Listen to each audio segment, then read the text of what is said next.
नमस्ते दोस्तों। I hope आप सभी अच्छे होंगे।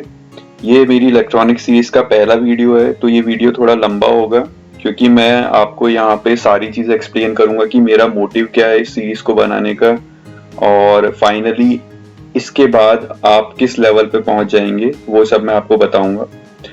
मैं यहाँ पे जो आप क्लासेस में पढ़ते हैं इलेक्ट्रॉनिक्स और उसकी फिजिक्स, उस पे फोकस नहीं करूँगा। मेरा जो फोकस रहेगा वो इलेक्ट्रॉनिक्स की प्रैक्टिकल एप्लीकेशंस पे रहेगा कि आप इलेक्ट्रॉनिक्स को एक्चुअली यूज कैसे कर सकते हैं प्रैक्टिकल वर्ल्ड में। और ये बहुत इंपॉर्टेंट है। ऑफ कोर्स जो थ्योरी नॉलेज आप क्लासेस में लेते हैं वो भी जरूरी है क्योंकि इससे आपका बेस स्ट्रांग होता है, और ऑफ कोर्स आपको एग्जाम्स पास करने के लिए थ्योरी पढ़नी पड़ती है।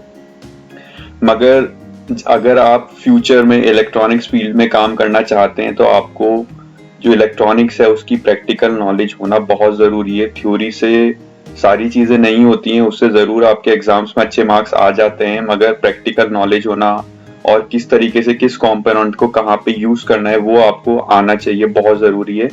तो वही मेरा यहाँ पर फोकस रहेगा, जिससे थ्योरी नॉलेज जो आप क्लास में लेते हैं उसके साथ जो मैं आपको प्रैक्टिकल नॉलेज दूंगा उससे आपका बेस बहुत अच्छा स्ट्रांग हो जाएगा। और फ्यूचर में अगर आप इलेक्ट्रॉनिक्स वर्ल्ड में काम करते हैं तो सच में आपको बहुत फायदा होगा। तो यहाँ पे मैं बिल्कुल बेस से स्टार्ट करूंगा। मैं ये कंसिडर करूंगा कि आपको इलेक्ट्रॉनिक्स की थियोरेटिकल नॉलेज है मगर प्रैक्टिकल नॉलेज कम है या फिर ना के बराबर है, तो मैं बिल्कुल बेस से लेके चलूंगा। अगर आपको लगता है कि इस वीडियो की आपकी जरूरत नहीं है तो आप ऑफ कोर्स इसको स्किप कर सकते हैं। तो मैं बिल्कुल बेस से लेके चलूंगा और कंसिडर करूंगा जो आप यहाँ पे वीडियो देख रहे हैं इस वीडियो को, उनको कम नॉलेज है। तो if you want to skip the video you can skip it, otherwise please continue. और मैं अपनी वीडियोस हिंदी में बनाऊंगा। ऑफ कोर्स जो टर्म्स हैं टेक्निकल टर्म्स में इंग्लिश में ही यूज करूंगा क्योंकि वो आप सभी के लिए अच्छा है, जिससे आप फ्यूचर में अगर किसी कंपोनेंट की डेटा शीट पढ़ते हैं तो आपको वो यूजफुल रहेगा क्योंकि आपको टेक्निकल टर्म इंग्लिश में पता है। और आपको जो डेटा शीट्स हैं कंपोनेंट्स की वो पढ़ना भी बताऊंगा मैं, क्योंकि वो बहुत ज़रूरी है। जब आप कोई इलेक्ट्रॉनिक सर्किट डिज़ाइन करते हैं तो किसी कंपोनेंट की डेटा शीट पढ़ना आपको आना चाहिए, नहीं तो आप कोई इलेक्ट्रॉनिक सर्किट डिज़ाइन नहीं कर सकते। ओके, तो मैं जो यहाँ पे सॉफ्टवेयर यूज़ कर रहा हूँ आप यहाँ लेफ्ट साइड पे देख सकते हैं, ये एलटी स्पाइस सॉफ्टवेयर है। यहाँ पे आप इलेक्ट्रॉनिक सर्किट्स को सिमुलेट कर सकते हैं। मैं एज ए प्रोफेशनल इसको आज भी यूज करता हूँ। जो मेरे कॉम्प्लेक्स सर्किट्स होते हैं उनको सिमुलेट करने के लिए मैं सॉफ्टवेयर को यूज करता हूँ, क्योंकि इससे आपका टाइम बचता है और जो प्रोडक्ट की कॉस्ट है वो भी बचती है। तो यहाँ पे एक बहुत मैंने बेसिक सा एक सर्किट बनाया हुआ है। इस सर्किट में हमारे पास एक पावर सप्लाई है, यहाँ पे एक रजिस्टर है, यहाँ पे एक मैंने एलईडी ली है। तो ये एक्चुअली एक एलईडी सर्किट है कि हम किस तरीके से इस एलईडी को ग्लो कर सकते हैं मैं आपको बताऊंगा। तो हमारे पास यहाँ एक्चुअली तीन चीजें हैं, एक पावर सप्लाई है, एक रजिस्टर है और एक एलईडी है। मैं यहाँ पे आपको इन तीनों के यूजेज बताऊंगा। मैं आपको ये नहीं बताऊंगा कि ये डायरेक्टली ये कैसे काम कर रहा है, मैं वो भी बताऊंगा, मगर इनिशियली मैं ये बताऊंगा कि ये कंपोनेंट्स इस सर्किट में हम क्यों यूज कर रहे हैं। तो मैं इनिशियली इसको डिलीट कर देता हूँ यहाँ पे, जिससे बिल्कुल हम स्क्रैच से लेके चलेंगे कि हमने ये सर्किट क्यों बनाया है, कहाँ पे कोई कनेक्शन क्यों किया है। ठीक है, तो यहाँ पे सबसे पहले आप देख सकते हैं कि हमें किसी भी सर्किट को पावर प्रोवाइड करने के लिए एक पावर सप्लाई की जरूरत होती है। तो मैंने यहाँ पे एक पावर सप्लाई ली है जिसका नाम है V1 और इसका जो वोल्टेज है वो 5 वोल्ट है। मतलब ये हमारी पावर सप्लाई हमारे सर्किट को 5 वोल्ट प्रोवाइड कराएगी। अब क्या होता है, आपको इस एलईडी को ग्लो कराना है, जलाना है, उसके लिए आपको पावर सप्लाई की जरूरत पड़ेगी। हमारे पास यहाँ पर है पावर सप्लाई 5 वोल्ट। मैंने जो यहाँ पे एलईडी यूज करी है वो एलईडी है NSPW500BS। इसकी मैंने यहाँ पे ऑलरेडी डेटा शीट खोल रखी है। तो जनरली अब क्या होता है, जब आप कोई एलईडी यूज करते हैं तो आपको ये पता होना चाहिए, या फिर आप डेटा शीट से देख सकते हैं कि इस एलईडी को कितनी वोल्टेज की जरूरत है ऑपरेट होने के लिए और कितना करंट ये कंज्यूम करेगा। देखिए आपके पास यहाँ पे 5 वोल्ट है और यहाँ आपका ग्राउंड है। इसका मतलब जो भी ये 5 वोल्ट है ना इस सर्किट के थ्रू कंप्लीटली कंज्यूम होगा। मतलब यहाँ पे आपका 5 वोल्ट है, ग्राउंड पे आपका हम कंसीडर कर रहे हैं कि जो पोटेंशियल है वो 0 वोल्ट है। इसका मतलब 5 वोल्ट से 0 वोल्ट पे आने के लिए आपका जो सारा वोल्टेज है ना वो इस सर्किट में कंज्यूम होगा, तो कहीं ना कहीं वो कंज्यूम होना जरूरी है। अब हमारा जो ये, मैं इस सर्किट को एक बार कनेक्ट कर देता हूं जिससे आपको पता लग जाएगा कि क्या करने वाले हैं हम।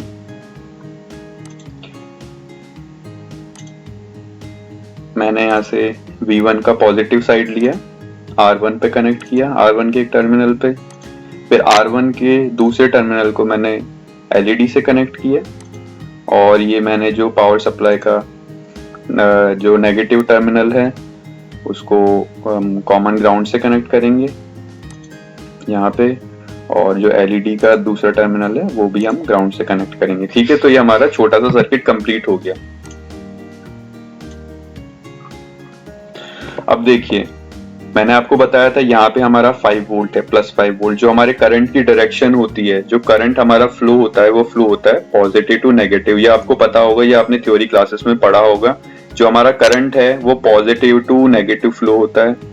ठीक है, तो आपका जो, जब हम इसको पावर सप्लाई को ऑन करेंगे तो जो आपका करंट फ्लो होगा ना वो इस डायरेक्शन में फ्लो होगा, यहाँ से जाएगा, इस रजिस्टर के थ्रू होता हुआ, इस डायोड के थ्रू होता हुआ, और आपका जो करंट है वो ग्राउंड में चले जाएगा। तो मतलब यहाँ पे आपका एक सिंगल करंट फ्लो होगा, क्योंकि ये एक क्लोज्ड लूप है तो एक सिंगल करंट फ्लो होगा। अब आपको पता होना चाहिए कि जो रजिस्टर है, रजिस्टर का काम क्या होता है, रजिस्टर जो करंट है उसको रजिस्ट करता है। मतलब जो भी यहाँ से करंट आएगा उसको ये कम करने का काम करेगा, उसको रजिस्ट करने का काम करेगा, इसलिए हम रजिस्टर्स को यूज करते हैं। ठीक है, और फिर उसके बाद ये डायोड है, करंट इस डायोड के थ्रू फ्लो होता हुआ इसको ग्लो करता हुआ यहाँ ग्राउंड में चला जाएगा। ठीक है, तो हम अब इसकी डेटा शीट पे जाते हैं। ये जो हमारा LED है इसकी डेटा शीट पे जाते हैं। अब इस LED को आप यहाँ देख सकते हैं, यहाँ इसकी एब्सोल्यूट मैक्सिमम रेटिंग्स हैं, ये हम कंसिडर नहीं करेंगे, हम इसकी टिपिकल कैरेक्टरिस्टिक्स को कंसिडर करेंगे। एब्सोल्यूट मैक्सिमम रेटिंग्स हमेशा डेटा शीट में दी जाती हैं कि आप इससे ज्यादा, इस मैक्सिमम रेटिंग से ज्यादा इस कंपोनेंट को ऑपरेट नहीं कर सकते, तो हम ये वाली कंडीशंस कंसिडर करेंगे। तो यहाँ पे देखिए, सबसे पहले दे रखा है इस LED का फॉरवर्ड वोल्टेज। फॉरवर्ड वोल्टेज क्या है इस LED का, जनरली टिपिकल 3.6 वोल्ट है। फॉरवर्ड वोल्टेज होता क्या है, इस LED को ऑपरेट होने के लिए इस जो वोल्टेज की रिक्वायरमेंट है वो है 3.6 वोल्ट। आपको पता है जो LED है वो एट द एंड एक डायोड है जो एक सिंगल डायरेक्शन में कंडक्ट करता है। ठीक है, तो इसके जो करंट फ्लो होगा ना वो इस डायरेक्शन में फ्लो होगा, यहाँ से नीचे की तरफ ग्राउंड में करंट चले जाएगा। तो इसको ऑपरेट होने के लिए हमें कितना 3.6 वोल्ट चाहिए, ये हमको पता लग गया। हमारे पास 5 वोल्ट है, okay, we have 5 volt here. हमें इसको ऑपरेट होने के लिए 3.6 वोल्ट चाहिए, और कितना करंट चाहिए इस LED को ग्लो होने के लिए, 20 मिली एम्पियर। तो देखो यहाँ पे 5 वोल्ट है हमारे पास, LED को ऑपरेट होने के लिए कितना चाहिए, 3.6 वोल्ट। तो देखो अभी मैं कैलकुलेटर ओपन करता हूं, यहाँ पे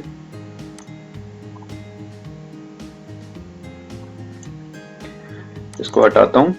अभी हमारे पास देखो जो अल्टीमेट पावर सोर्स है वो हमारा कितना है, 5 वोल्ट। ठीक है, हमारे LED को ऑपरेट होने के लिए कितना, मैंने आपको बताया था कि पॉजिटिव से नेगेटिव के बीच में यहाँ पे 5 वोल्ट पोटेंशियल है, नेगेटिव पे 0 वोल्ट है। तो ये 5 से 0 आने के लिए पूरा जो वोल्ट है, पूरा जो वोल्टेज है वो इस सर्किट में इस जो भी कंपोनेंट्स हैं उनके थ्रू कंज्यूम होगा। तो वो यहाँ पे हमारे पास कौन कौन से कंपोनेंट्स है, एक कंपोनेंट रजिस्टर है, दूसरा डायोड है। ठीक है, तो अब हमको पता लग गया डेटा शीट से कि इस LED को ऑपरेट होने के लिए कितना वोल्ट चाहिए, 3.6 वोल्ट। तो इसके लिए 3.6 वोल्ट चाहिए, तो हमारे पास टोटल 5 वोल्ट है, तो हम 5 माइनस 3.6 वोल्ट। ठीक है, तो 3.6 वोल्ट हमारे यहाँ पे काम आएगा। बाकी का बचा हुआ 1.4 वोल्ट हमको इस रजिस्टर के थ्रू ड्रॉप करवाना पड़ेगा, क्योंकि टोटल 5 वोल्ट है, 3.6 वोल्ट इसके लिए चाहिए, तो बाकी का 1.4 वोल्ट तो आपको कहीं ना कहीं डिसिपेट या फिर उस वोल्टेज को कंज्यूम तो करना पड़ेगा ना, तो उसका काम करेगा ये रजिस्टर। अब हमको क्या करना है, इस रजिस्टर की वैल्यू कैलकुलेट करनी है। ठीक है, तो आपको पता है कि यहाँ पे 5 वोल्ट है, यहाँ पे 3.6 वोल्ट है, और यहाँ पे हमारा है इस रजिस्टर के अक्रॉस 1.4 वोल्ट। और हमको पता है हमारे सर्किट में कितनी 20 मिली एम्प्स की जरूरत है, इस एलईडी को ग्लो करने के लिए। तो इस पूरे सर्किट में 20 मिली एम्प्स फ्लो होगा। ठीक है, तो हमें पता लग गया है 3.6 वोल्ट है, यहाँ पे 1.4 वोल्ट है। अब हमको कैलकुलेट करनी है इस रजिस्टर की वैल्यू। ठीक है, और इसके अक्रॉस जो वोल्टेज है वो 1.4 वोल्ट है। हमको ये भी पता है कि 20 मिली एम्प्स इस सर्किट के थ्रू फ्लो होगा, तो हम यहाँ पे इजीली कैलकुलेट कर सकते हैं। मैंने यहाँ पे नोटपैड भी खोल रखा है जिससे मैं इजीली आपको बता सकूं कि मैं क्या कहना चाह रहा हूँ। हमको पता है V = IR is Ohm's law. ठीक है, अब हमारे पास इस रजिस्टर की वैल्यू कैलकुलेट करनी। इस रजिस्टर के अक्रॉस कितना वोल्टेज है? इस रजिस्टर के अक्रॉस हमारे पास है 1.4 वोल्ट। ठीक है, मैं यहाँ पे कॉमा इसलिए लिख रहा हूँ क्योंकि मेरा ये जर्मन कीबोर्ड है, ये पॉइंट की जगह कॉमा काम करता है। हमारे पास हमें पता है हमारा कितना करंट फ्लो होगा इस सर्किट के थ्रू। हमको डेटा शीट से पता लग गया कि 20 मिली एम्प्स हमारे यहाँ फ्लो होगा, तो 0.02 एम्प्स करंट फ्लो होगा हमारे पास यहाँ पे इनटू R। ठीक है, अब हमारे पास R की वैल्यू नहीं है तो ये नीचे चले जाएगा ऑफ कोर्स। तो R = क्या हो जाएगा? 1.4 वोल्ट डिवाइडेड बाय 0.02। ठीक है, तो हम यहाँ पे निकालते हैं 1.4 वोल्ट डिवाइडेड बाय 0.02। हमारा यहाँ पे निकल के आया R =